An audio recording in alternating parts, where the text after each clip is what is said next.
good morning or good afternoon, depending on where you're joining us from. And of course, welcome.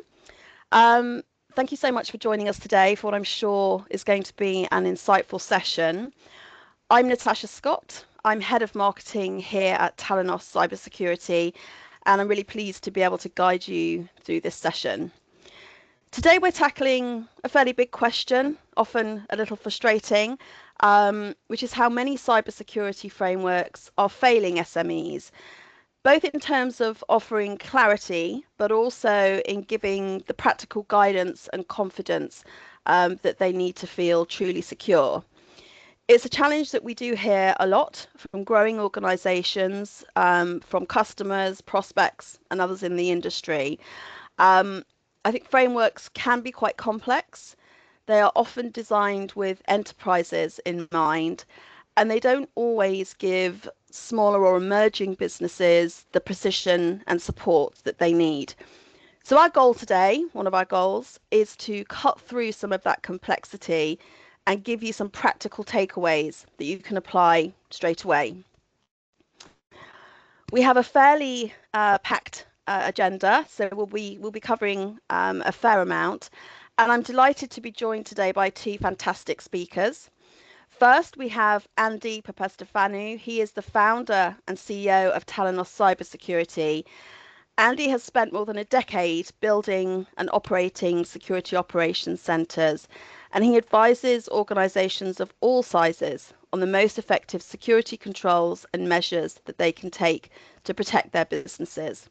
He'll be opening today's discussion by exploring when SMEs actually tend to start thinking about frameworks and how that ties into business growth and the cybersecurity maturity journey. We'll also be hearing from a good friend of ours, Smes. He's the CTO and CISO at Virtually Informed. Some of you may know Saab or have heard of him already. He's a CISO Hall of Fame inductee, advisor to multiple boards and startups, and most recently, he's led extensive research into frameworks and standards. So he's going to be sharing what his latest findings reveal about why SMEs often struggle with frameworks and, importantly, what they can do differently. I know that both Andy and Saab are open to questions, so we will try to keep this as interactive as possible. Please do use the Q&A or the chat. During the webinar, we'll try and make sure that we cover as many questions as possible, and there'll also be time at the end to run through them too. So please don't be shy. If you need something clarifying or if you have a question or a comment, please do go ahead and pop it into the Q&A or the chat. Okay, so with all of that in mind and without further ado, let's get started. I'll hand over to you, Saab. Thank you very much. Thanks very much for having me, Natasha and Andrew. The only thing I want to say about myself is if anyone does like what I say, I know that they'll check me out. And if you don't like anything I say, you'll definitely check me out to make sure you don't listen to me again. So, you know, the way I tend to view these things is, you know, there's a lot of people like myself who've been around a long time. We've formulated in our minds certain things about cybersecurity that are good, that are bad, that we agree with, that we disagree with, and for you know, for myself, I think there's a lot of opinions in there as well. If you disagree, feel free to say so. I've got no issues with that. I won't be offended. So, you know, enjoy the session and give me some feedback. And you don't have to like all of it. And I look forward to your questions later on. Thank you. Back to you.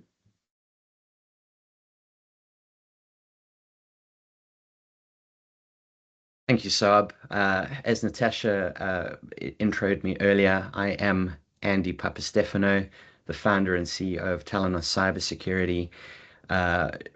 Really interested in helping startups and scale-ups tackle the cybersecurity journey.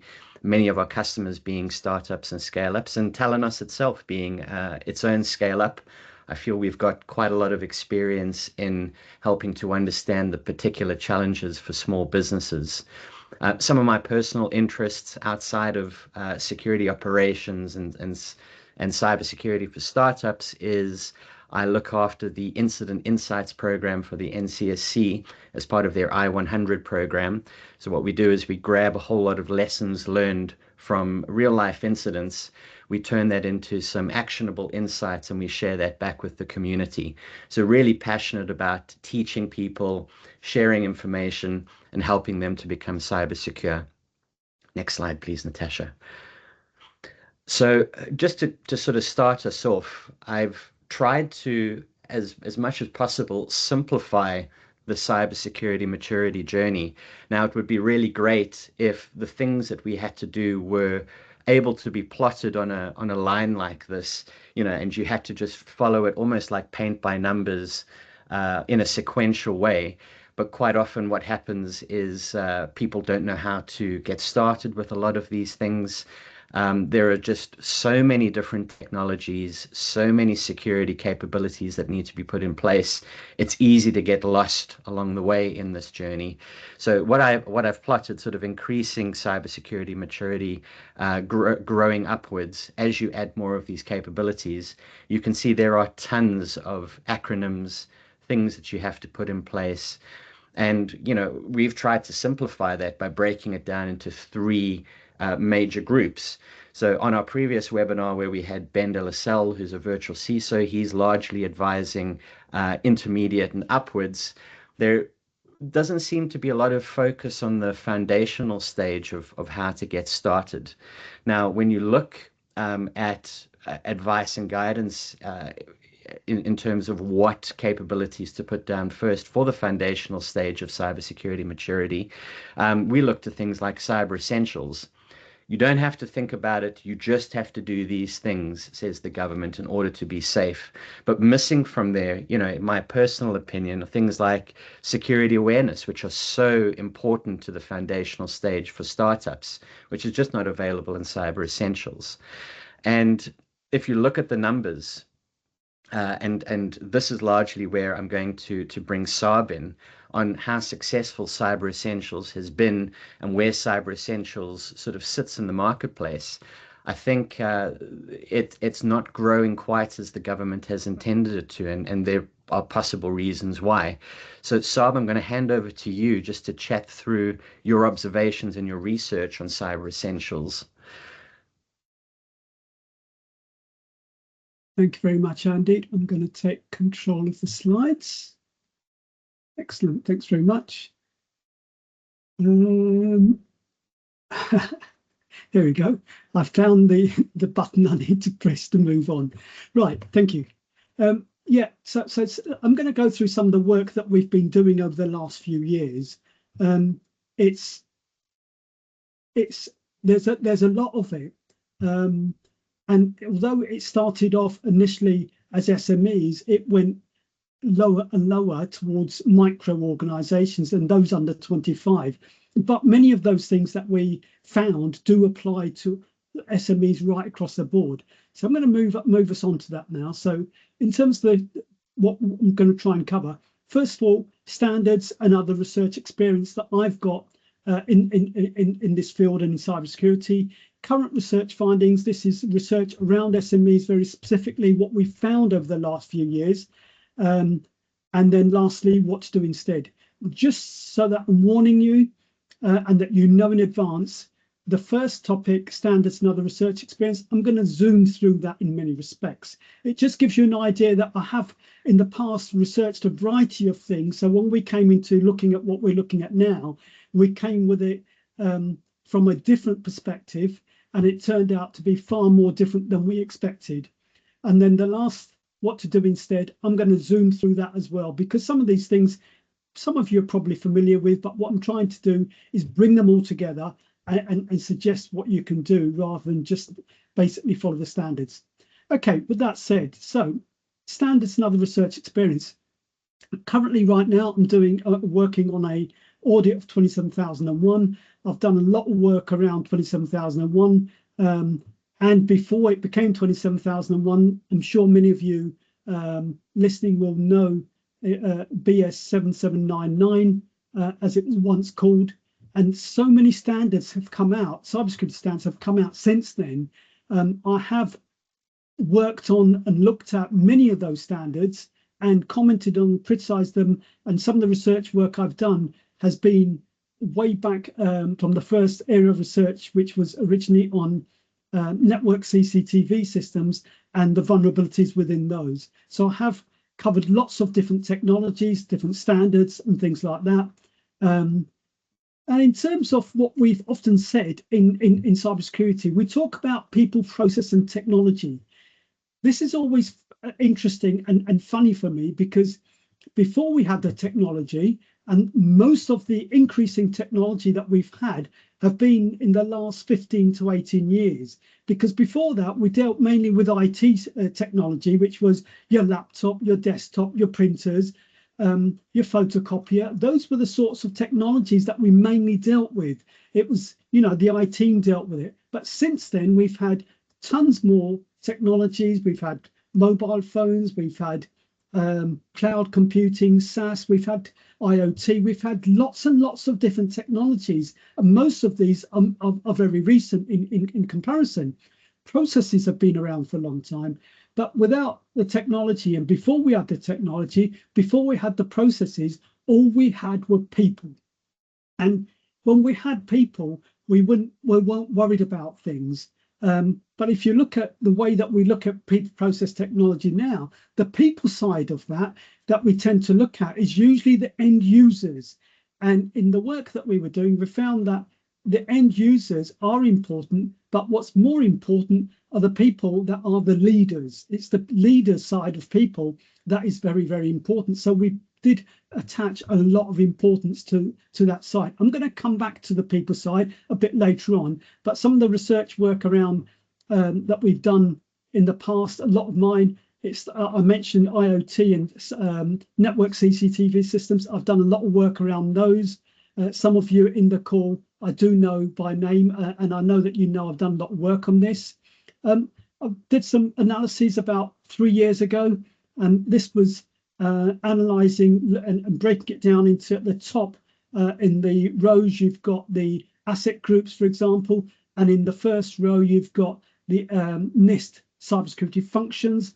And many years ago, we used to focus almost entirely on that second row, which was protect. And the research I did around standards, and let's zoom through many of these fairly quickly, but you'll see that second row, the protect row, is the heavy one. And different standards will point and focus on different aspects of that row, some looking at networks, some focusing on other things, but here we go.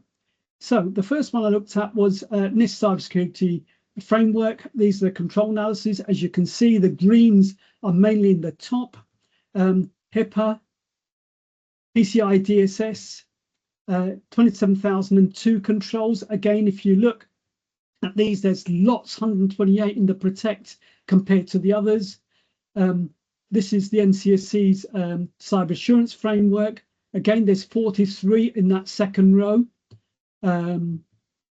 ISACA's COBIT, 34 compared to the others.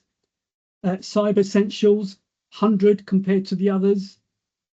And maturity model or capability maturity model controls.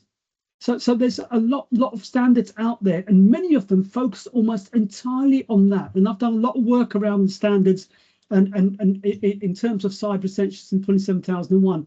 I'm currently a senior lead implementer or certified senior lead implementer. I've also worked around Cyber Essentials. We were our organization many years ago.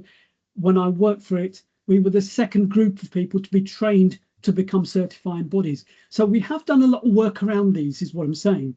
What does all of that mean, and what does all this research mean? Well, it just means that we're familiar with these things.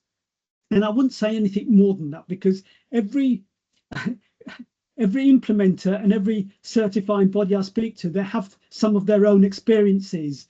And that's all it means. We've got lots of experience. And that's about it. So I'm making that clear up front. If your experiences are different, don't worry about that. And I wouldn't, feel free to challenge me. I've got no issues with any of that. It's not a problem. But it does mean I've been doing this a long time, nothing more than that. So what's the current research? The current research is around understanding, and it was trying to understand, you know, the masses as we thought, and the masses that we thought, hold on, we should move, yes, who are the standards for? And these numbers are the masses. So if you look at that first row, sorry, the second row in the table, the micros, the first row is the header, the second row is micro organizations. These are taken from government statistics. In terms of the government statistics, 5 million organizations are micro organizations, 5 million. So that's what I meant when I'm talking about the masses. And many of these, not all of them, are one-man bands. There are plenty that employ people, and micro organizations are 0 employees, so it's a one-man band, up to 9 employees. And then small is 9 employees upwards, and then medium and large. So this is what the numbers are. Now I'm going to focus that a bit more. So if you look at these, what's wrong with these numbers and why they're damning? So the first row is the green one. Then if you look at the blue box, that's the percentage of organizations. If you look at that first row, is 94.9, and at the bottom is 0.3. So large organizations is 0.3% of all UK organizations. So when we're talking about standards and we're talking about regulations, when the government writes these things, they know they have to write it for all of them, but the ones that are probably going to spend the most money is that 0.3 number. And if you look at that purple box, it's the medium-sized organizations, which, if you look at the extreme right-hand column, percentage turnover, the 0.3 is the percentage of organizations, yet the turnover is 50%. And the middle box, that purple one, you've got numbers that are fairly high, even though the small and medium organizations don't employ as many as of the percentage as the others do, but they do still contribute significantly in terms of turnover. And they're quite important things. And that's why these numbers are damning, because effectively these numbers are what I believe many vendors have used to target not just their standards that they've got, but also in terms of the vendor solutions. And those solutions are quite important, because the solutions, almost to an extent, are focused entirely on the percentages, which are the third bottom rows. And the question is, and we asked ourselves, are small organizations being excluded? Because as you can see in the extreme right, the smallest one there is a distant away and almost out the picture. And that's the way that small organizations are, in the sense that they're sort of excluded, and sort of excluded is they're only included in the sense that they're acknowledged by the term SME, which is just that generic term SME. And it's the micro that are ignored, it's the S and the M that are definitely included.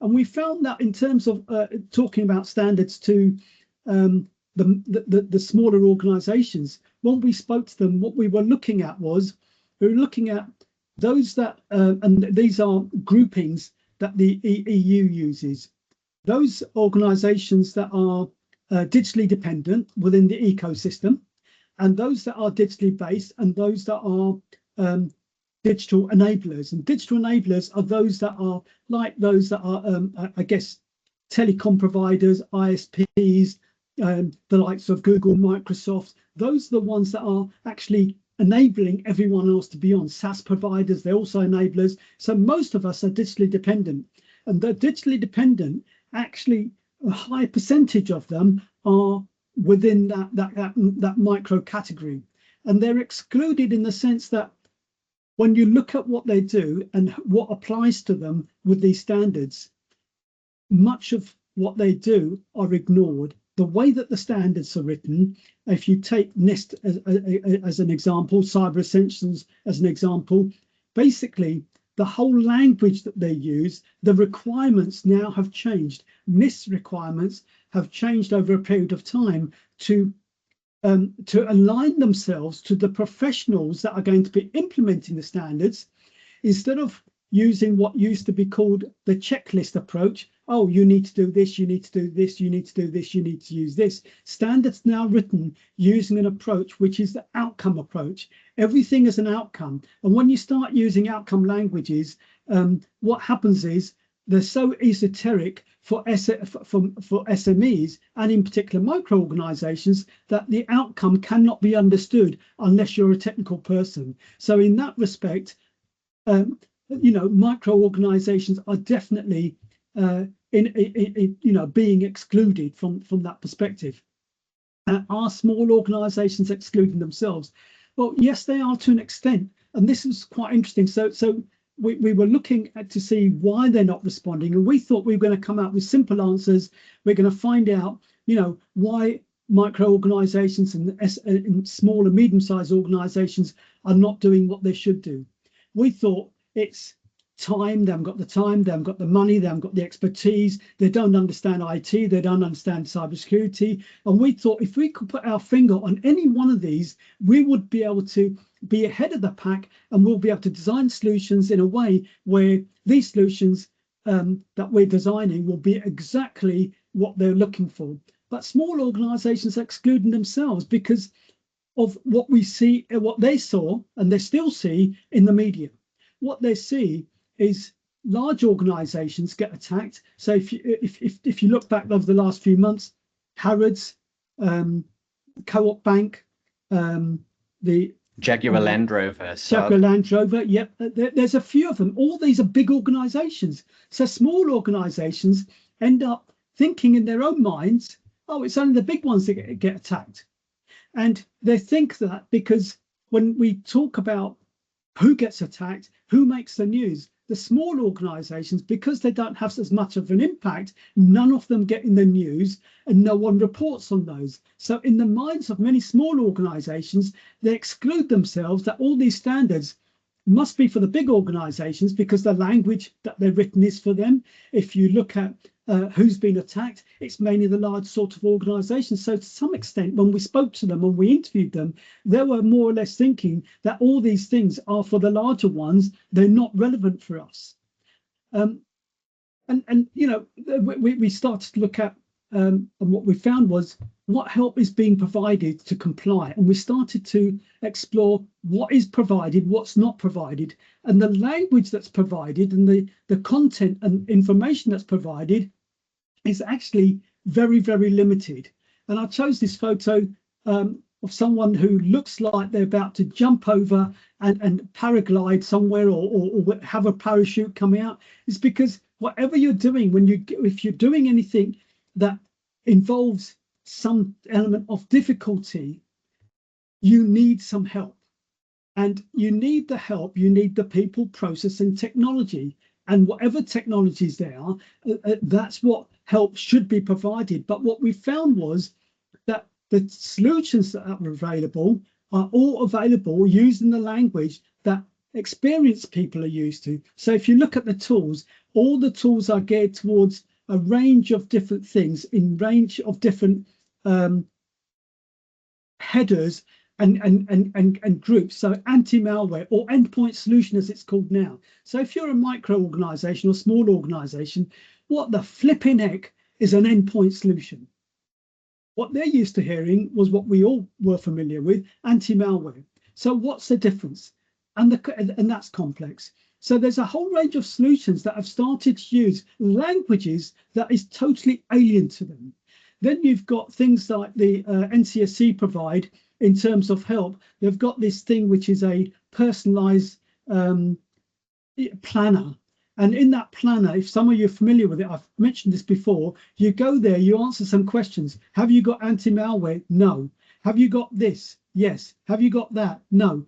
And in the end, it tells you anything you've answered no to, that's what you've got to use. So if that is a planner, I really don't get how they're supposed to get on and do what they're supposed to be doing. So the tools that are out there are not tools that are fit for purpose for small organizations, because if I was a micro organization and I had to buy an endpoint solution, I would not know where to go to. If I was looking at managed services and they were broken up into, again, technical categories that I've got no idea of. How would I be able to choose which is right for me and what's the criteria I should be using? So all that is not very good, and it's very complex for them.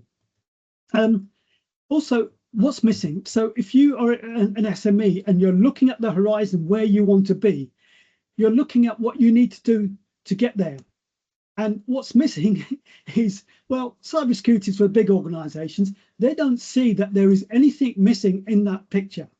They do not see that they need a boat to get from A to B, because if that's what they need, they've already got that boat. What they don't see are all those things that are cybersecurity related, because they certainly do not mesh with what they need, and they don't see it because it's not been conveyed to them. And it's not being conveyed to them because partly they don't understand what the ask is. If you were going to go swimming amongst jellyfish to enjoy, you know, that feeling of being close to jellyfish, you'd be going with an expert who will tell you exactly what you need to be doing. When you're a micro organization and you're going to go out there and you're going to put your website on the internet, not knowing how exposed your website is, without understanding the ask, what you're doing is you're putting yourself out there and you're going to get stung. And that's what I think that's a great metaphor, Saab. If you ever try and buy cybersecurity solutions from vendors, is swimming with jellyfish. Yeah, you're going to get stung. Yeah, and many of these organizations, micro organizations, do not get what the ask is for them in terms of, if they're supposed to look at cybersecurity, well, all right, cyber essentials, but what is the ask about cyber essentials? And some of the things that we found about the ask was it's far more complex than you'd think. And part of that complexity is around the fact that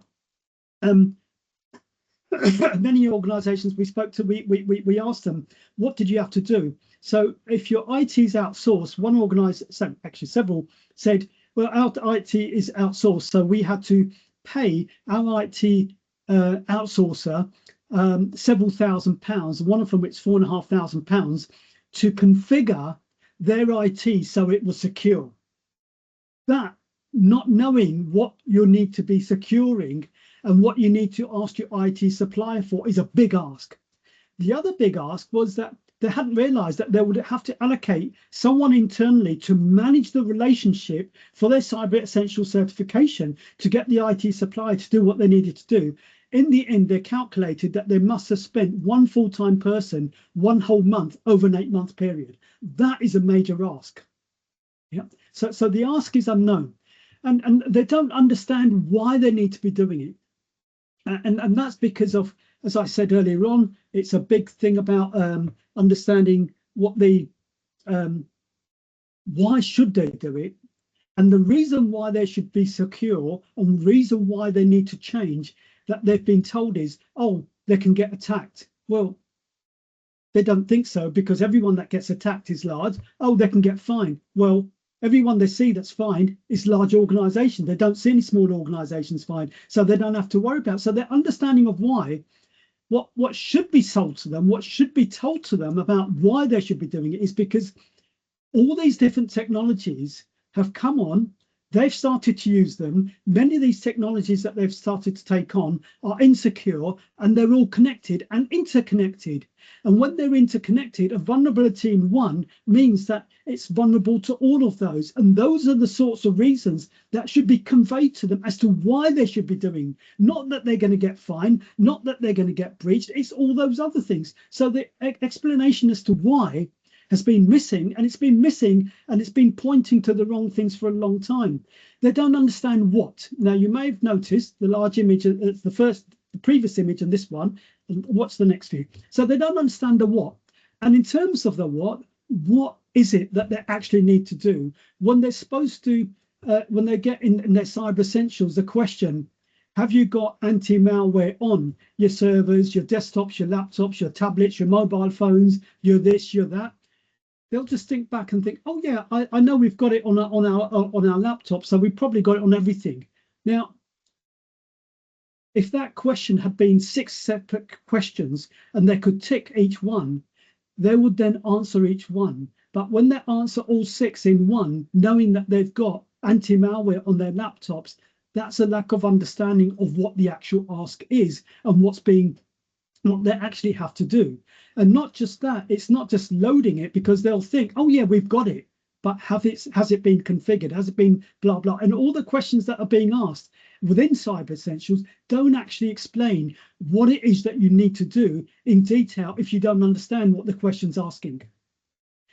Next, how? So the picture's building up. It's the same image. If you look at it, those few drops that were there, still there.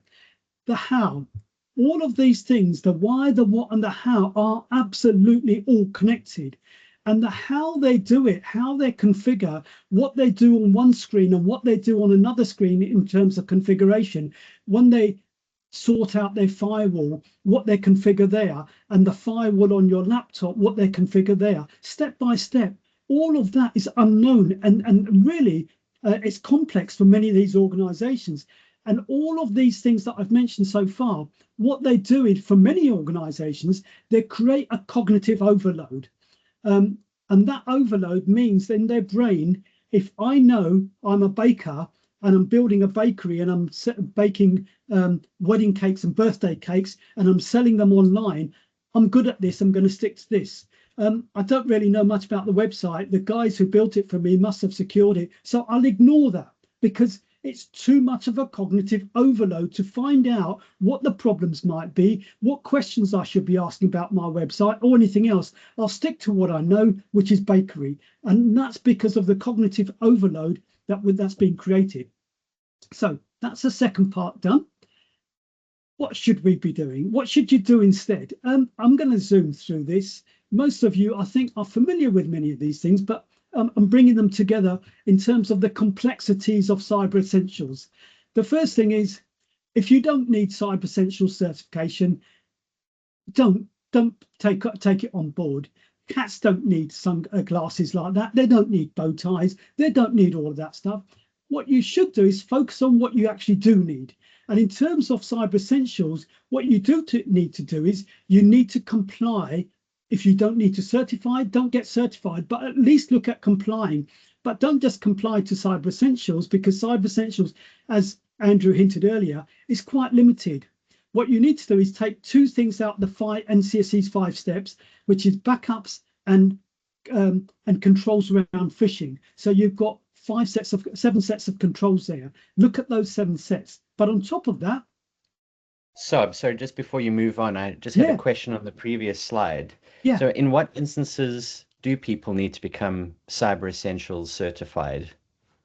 Okay, if your customers ask for it. And the customers asking for it, when Cyber Essentials was created, it was part of the government's pledge to make sure that they were giving it out when they were outsourcing, that they would outsource to SMEs.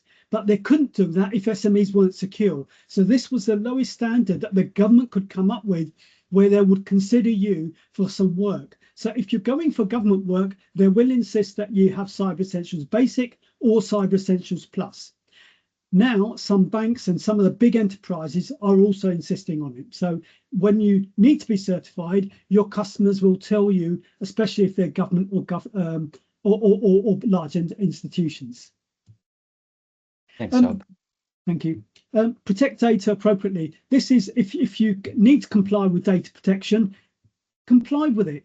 Comply with what it tells you to do. And I'm not going to go into details about this, but that's not standard. That's a regulation. You have to comply with that. Whatever you do about Cyber Essentials, 5 steps or anything else, comply with data protection, because you will get fined if you don't. That is absolutely critical. Next, use governance to drive other security functions. Good governance will give you a bird's eye view of how well you're performing on your other cybersecurity functions. Governance is critical. It's as I'm hinted at so many times already, when we used to look at cybersecurity, we focused on protection. Now, what we're saying more or less is, even if you don't focus on protection yourself and you outsourced all of that, if you keep governance, you will have a better idea of your protection and anything else. do make sure that you have got a good handle on governance. And to help you do that is two sets of control functions. One is your variance management control functions, and the other is your decision support control functions. I know that's complex language, but basically what it means, your management control functions, basically what they do is those will make sure that when you've got a process, if you've got a policy which covers that process, it means that you're going to be avoiding any variation of how that process is implemented. That's what it is. So it's to do. It's making sure that you've got there's no variance every time you've got a process. It's going to be implemented in exactly the same way, not different ways. So when you are assessing risk, if the process is the same and you make sure that there's no variance, you should get the same output out each time, not a different output every time you do a risk assessment. Your decision support control functions, that's making sure you're making all the decisions that you're making are based on the right set of information. Very quickly, I'm going to cover this, move over fairly quickly. So those are very, very important, and they're part of your management. Next, what you need to look at, engage with an expert. I'm using the jellyfish here again because, it is critical, because if you don't and you get stung, you won't know what to do about it. If anything happens, an expert, even if you engage with an expert and you've got them so that you say, look, can I call on you whenever I need you? You're not on call, so we're not paying a continuous, whatever it might be, but is it okay if we've got questions, we contact you? Have someone that you can call. It's the ask a friend equivalent in how, want to be a millionaire, whatever it's called. So, have someone that you can call. It is someone that you can call whenever there's a problem. And, you're not going to see fantastic views like this without being stung. If you haven't got an expert with you, you're not going to achieve that great goal that you're trying to achieve in your organization without an expert. Next, if you can't build something yourself, which is those things around security, get someone else to do it.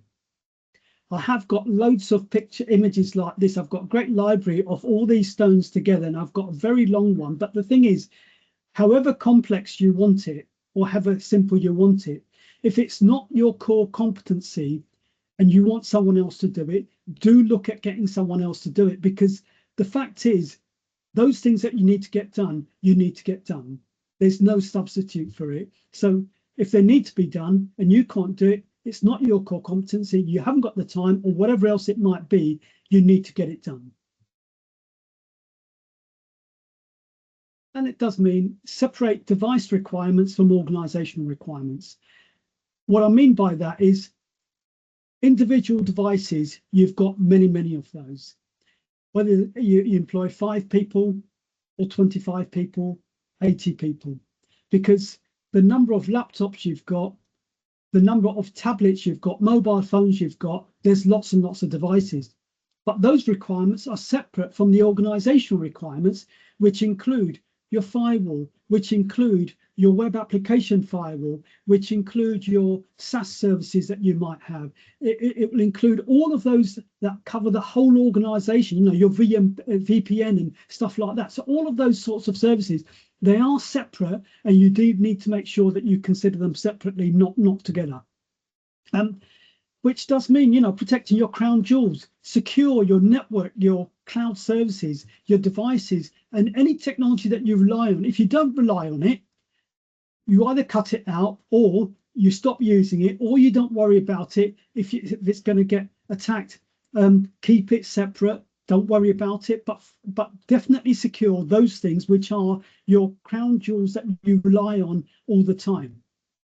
And what we talk about this, user awareness training. This is where a lot of training tends to go up, and a lot of money tends to go in large organizations, because they realize that without their users, they will not spot many of the issues that they would otherwise have. Because when I know when I use my machine, I can feel when there's something wrong with it. If it's going too slow, if there's going faster than usual, if something's wrong, I'm going to spot it before anyone else is. And your users will do the same. They will see when things are wrong far quicker than many other technologies and IT staff will. And just an observation from the SOC sub, in terms of the alerts that we raise on a monthly basis, in terms of attacks that actually get quite far, they're nearly always initiated through some kind of phishing email. The user clicks a link, they go to a page that looks like the Microsoft 365 login page. Yep. They put in their credentials and give their credentials away. Possibly through a proxy where even the multi-factor authentication tokens are stolen, so the attacker can replay those and get access to people's email.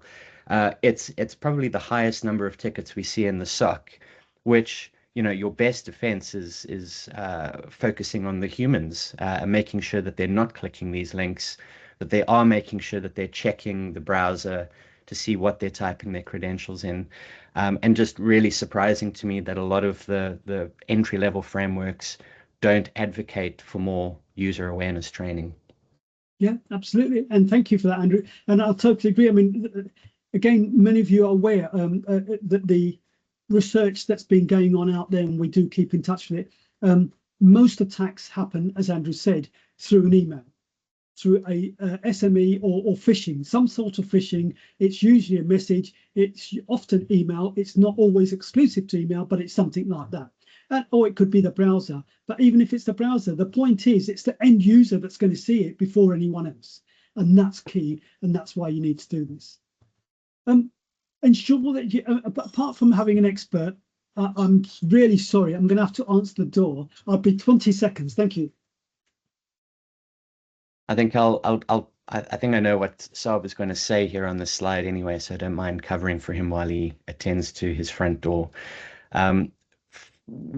A lot of these frameworks are then, as Saab mentioned earlier, focusing on the protective controls. But, you know, what happens when you actually do get attacked? If you've not prepared in any kind of way or sought assistance to be able to help you, that can typically be an existential threat. It could end your business. And so you focused a lot on putting all of these protective controls in without focusing on the, let's say, the insurance side of what happens if you do get attacked. That attack could be so bad that your business just won't come back from that. Reputationally, it could damage the business to the point that you lose all of your customers and therefore revenue. If you do hold any kind of data, you know, you'll be fined to the point that, again, you go out of business. So really having controls in place, or at least some preparation for those controls in place outside of the protective set, which a lot of these frameworks do focus on, is absolutely essential to survival for a small business. I hope I did that justice, Saab. Thank you. You did. Absolutely. Ensure that there's, thanks for doing that. Ensure that you've got an instant response provider. So apart from an expert who can help you, that may be in terms of, you know, identifying what you do next. So it's the equivalent of a virtual CISO. This here is totally separate. And it's critical that organizations understand this is separate. This is not call a friend. This is a hell of a lot more important than that in some respects, because if something goes wrong, you're going to need to get back to, you know, on your feet, and you're going to need to have someone get your business back up to speed very, very quickly. I'm not going to make a sales presentation and advertise Andrew's work and the work that his organization does. They provide instant response services. It is absolutely critical. It's critical because, as the next slide will emphasize, you see, you're trying to understand the difference between what might be a very poisonous wasp or a very exotic fly, or the background to this is that's a very poisonous flower. And if you don't know what you touch and what you're going to need to respond to and what you need to be inoculated against, you are really going to end up in a situation where your business may not be around for much longer. So what should you do instead? These are the 10 things that I've covered. The research that we've done is far more extensive than I've covered. The reason I've covered the things that I've covered is because I want to stick to the standards part and what you need to do instead. But a lot of the things that I have covered here, effectively, we're putting into some patents because we've designed a solution around these, which, because we haven't got a patent right now, we're filing it, or in the middle of filing it. I can't discuss. So if you have got any questions, and I'm being a bit cagey, excuse me, I apologize for that. It's only because of the patents, but feel free to ask any other questions you've got, because that is the last slide. And I'm going to hand back to Andrew and Natasha. So back to yourselves. Take back. I'll stop. Great. Thank you, Thank you.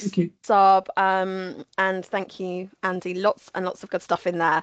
We don't have any questions submitted as yet, so I would like to invite anyone that has a question or a comment or a disagreement. I'll get us started, Natasha. I did have one as we were talking. It must be quite difficult for these small organizations, Saab, if they don't know that they've got a problem, if they think that a cyber attack isn't for their small business, they're not gunning for them. It must be quite difficult for them to actually get the budget together to invite in an expert to help them cross that river or that dam, coming back to that picture that you shared earlier. So what would you advise to those organizations who are struggling to motivate that internally to get that first bit of money to get started? I think it goes back to the why. Why should they do it? And at the moment, I've seen very few. No, I'll tell a lie. I've seen no website do it justice as to why any organizations should do cybersecurity.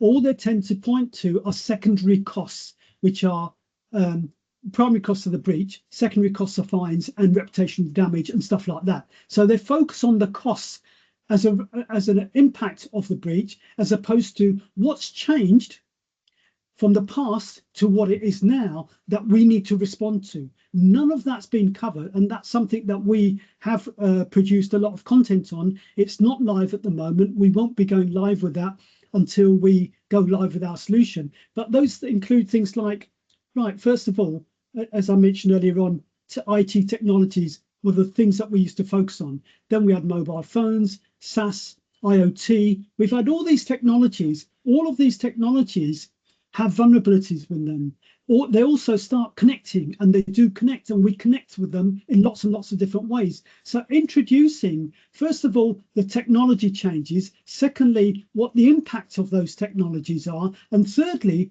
what that means that's for small businesses and the complexity that it creates for small businesses. So those are the sorts of things that I think haven't been covered well. And the easiest way I'd say to look at that is, if any of you are familiar with the FAIR Institute and their model of risk, if you look at their model of risk and you look at what goes into each category in terms of their formula, that's how we approach it. We look at each of those. In fact, I've got it open here in front of me, and I'll just say to you that, the contact frequency, the probability of action, the threat capability, the difficulty, all of those 4 things are key things that we spend time and effort tracking and actually conveying to the people that we speak to. Does that answer your question, Andrew? Yeah, I think, and I see the questions coming through, Natasha, which is good, but yes. I just had a quick follow-up on that, just a point around, Cyber Essentials itself looks like quite a cheap compliance or certification option. But what the NCSC doesn't guide you on is the costs of implementing all of those different controls. So actually, if you went into this thinking, well, all Cyber Essentials is going to cost me is the cost of the evaluation, which is a couple of £100, I think, for Cyber Essentials, it doesn't consider all of the other costs that go into implementing those controls that present both a CapEx and an OpEx, running cost to keep these controls in place. So again, motivating the budget for starting this process, it just seems to get bigger and bigger and bigger. And managing that, I think I hear what you say. It's mapping it back to risk, like you would any kind of insurance. So small business owners do understand the need for insurance. You know, if they've got a truck that Yeah. needs to deliver the pies from the bakery and the truck gets stolen, you know, they're going to want to insure against that because they know it's a huge cost to the business. So managing cyber risk should be a risk evaluation in much the same way as you would protect your vehicles. I think while you're answering some of these other questions, I'll go onto the FAIR Institute's website. I'll grab the link and I'll put it here in the chat for Sure. anybody who's interested in reading that. Great, thank you. So we have had a couple of questions. First question, how would you recommend smaller companies approach the job of managing compliance requirements?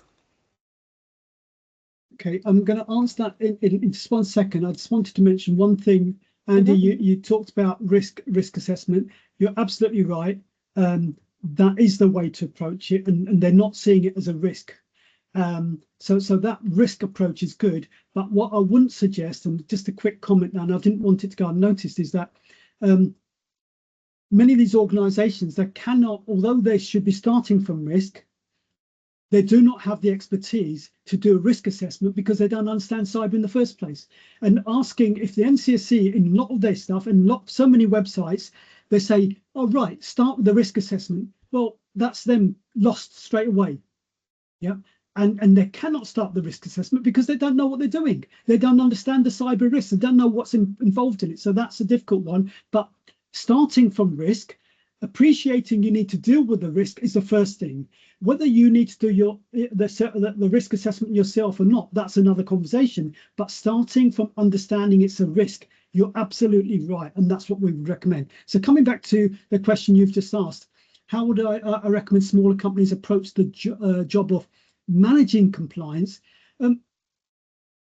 We are at the early stages of so many compliance issues, and that's most of them are driven because of the technology, and they're driven because of data and the way that data is so easily portable now more than it ever used to be.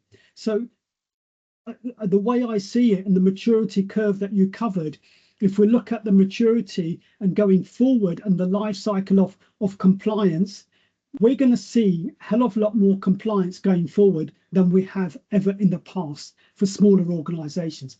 That is a fact. And because that's a fact, my response to your question is internally, in the same way that once upon a time, small organizations may have had administrators or secretaries or receptionists. Those roles don't exist now, but they had them because they needed to be there. We're coming to a point where going forward, we are going to have compliance people, someone internally who's responsible and looking at that for the organization, because compliance is increasing, not decreasing. Sure. Even if that person is part-time, I think that's the way it's going. Sorry, Sure. Natasha. No, I was just going to say there's a kind of almost a follow-on question for that as well. What are your thoughts? Again, I think this is for you, Saab. What are your thoughts on framework management providers like Vanta, Sprinto, Drata, etc.? Many of them do a good job for medium and large enterprises. I don't think they do as good a job for the smaller ones where you don't know what you're doing. And the reason why I believe they don't do that is because, first of all, many of these, what they do is they track what you tell them that you've done. There are very few solutions out there that if you're not secure, that if it asks you to secure something and you say you haven't done it, it will then secure your solution for you. So if you haven't got endpoint security, it won't give you endpoint security. Once you've got endpoint security, you'll go in and say, yes, I've ticked that. I've got it now. I've got this, this, and this. So many of these solutions are really dealing with it afterwards. After you've done it, you tell them you've done it, and then it tells you, yes, you've done it, and tells you what you've done. So many of them are not doing it for you. That's the challenge. And if you're going to invest in something, you need to invest in something that will do it for you, because you don't understand what you need to do. That's the challenge that you've got. That's part of the challenge with some of these. Other challenges and things that we found with these solutions is that they more or less tell you everything that needs to be done, not the things that might need to be done, but maybe optional in certain circumstances. And they don't make those optional things optional enough to know which circumstances you might need to do them. So we've seen some solutions where they'll be listing things, and I'm thinking, you only need to do this if this, and this, and this. So yes, there are some good solutions out there. Absolutely, I wouldn't knock them all, but the challenge with them is they're not doing necessarily a justice for micro organizations. Okay. All right, thank you. Andy, I don't know if you had anything to add. We're coming very closely to the top of the hour. I want to make sure we stay on track, but any closing thoughts or comments from yourself? No, I think I've really enjoyed looking at the results of that research that you've done, Saab. Just really interesting. And, you know, it's not obvious to someone first coming into this that, you know, the way they've packaged frameworks like Cyber Essentials, they try to make them for the people, by the people, easily accessible. And me, with being someone who's in the cyber industry and I deal with these things all the time, it does seem like really entry level, really simple. How could anybody not get this? Which is probably the same way that a baker feels if I step into the kitchen to make a cake. So just empathizing with business owners, I think there's a lot of empathy that's missing from the people that put these frameworks together. And I think it's our duty as cyber service providers to really consider that when we're dealing with people who are running, you know, successful small businesses, is to empathize with the fact that they don't know all the things that we know and are genuinely looking for help. And, you know, from a business perspective, don't necessarily have the funds that the bigger organizations will have to solve these things. So yeah, I've really enjoyed it. Thank you, Sob. That's all from me, Natasha. Okay, thank you. And thank you to everyone who joined us today. I hope you found this session as useful and insightful as we did. We will be following up with a communication, and there'll be a few links in there to some useful resources, including the guide that we've put together for growing businesses and scale-ups around a kind of minimalist or more pragmatic approach to cybersecurity, and there's quite a lot in there on how that maps to the frameworks as well. So there'll be links to the recording, as I mentioned, a couple of other resources that we hope you find helpful. And of course, if you'd like to have a chat with one of our experts, please do feel free to book a meeting or reach out. And on that note, I will close the session, say thank you once again to Andy and Saab, and wish everyone a fantastic rest of the day. Thank you. Thank you, Thank you very Natasha. much, Thank everyone. you, Sob. Bye.